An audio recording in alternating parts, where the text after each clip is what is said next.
Bu shoftorini Samanta novi, anjir shoftori deymiz. Mana qarang, buni hosilini qarang. Mana niq bo'lib turibdi.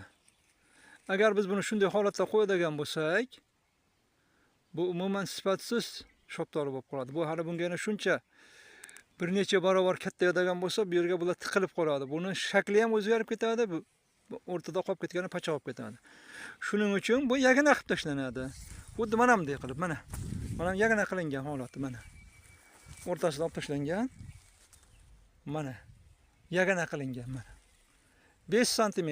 Boring bitta gut quti kattaligida bo'ladi, 5 sm. 6 sm. Bular bir-biriga taqalib qoladi. Shunda ham mana shu oraliq yetib keladi bir-biriga.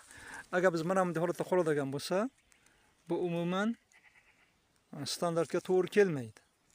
Shuning uchun bu yerda faqat mana ikkalasi qoldiriladi, mana ikkalasi. Mana o'rtadagilar olib tashlanadi. Bir-biriga tegib turganlar hammasi olib tashlanadi.